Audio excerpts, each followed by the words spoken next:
మహాత్మా జ్యోతిరావు పూలే 135వ వర్ధంతి సందర్భంగా వేములవాడ పట్టణంలో బహుజన సేన నాయకులు ఘనంగా నివాళులర్పించారు.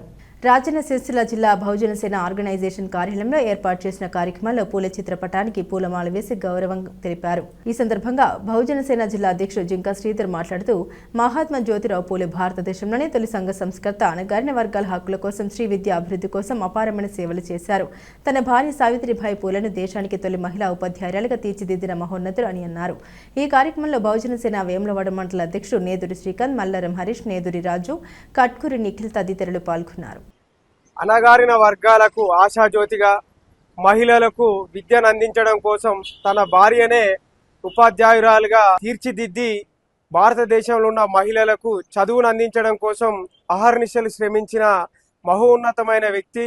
మొదటి సంఘ సంస్కర్తగా భారతదేశంలో ఉన్న అసమానతలపై మరియు కుల వివక్షతలపై మరియు శూద్రులకు చదువు లేకపోవడం చాలా బాధాకరమని భావించి తనే ఒక ఉపాధ్యాయుడిగా తన తండ్రి ప్రోత్సాహంతో తను మంచి చదువులు చదువుకొని తన భార్యను ఉపాధ్యాయురాలుగా శూద్ర వర్గాలకు చదువును అందించడం కోసం సత్యశోధక సమాజాన్ని ఏర్పాటు చేసి అణగారిన వర్గాలకు విద్యను ఆయుధంగా అందించడం కోసం అహర్నిశలు శ్రమించిన మహోన్నతమైన వ్యక్తి మహాత్మా జ్యోతిరావు పూలే గారని ఈ సందర్భంగా గుర్తు చేసుకుంటూ 1890లో మహాత్మా జ్యోతిరావు పూలే గారు మరణించడం జరిగింది.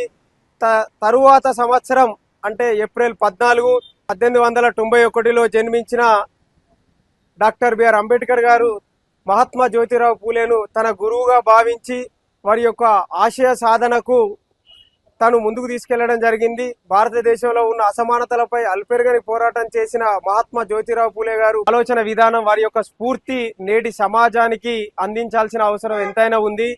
మహనీయుల యొక్క విగ్రహాలు, మహాత్మా జ్యోతిరావు పూలే దంపతుల విగ్రహాలు లేనందువలన వారి యొక్క జయంతి వర్ధంతి కార్యక్రమాలు నిర్వహించుకోవడంలో చాలా ఇబ్బందులు ఎదుర్కోవడం జరుగుతుంది. ప్రభుత్వాలు వెంటనే స్పందించి మహాత్మా జ్యోతిరావు పూలే దంపతుల విగ్రహాలు వేములవాడ పట్టణంలో ఏర్పాటు చేయాలని బహుజన సేన రాజన్న సిరిసిల్ల ఆర్గనైజేషన్ ద్వారా కోరుకోవడం జరుగుతుంది. ఈ కార్యక్రమంలో పాల్గొన్న మల్లారం హరీష్ గారికి మరియు నేదురి రాజు గారికి మరియు కట్కూరి నిఖిల్ గారికి హృదయపూర్వక ధన్యవాదాలు, జై భీములు తెలియజేసుకుంటూ జై భీమ్.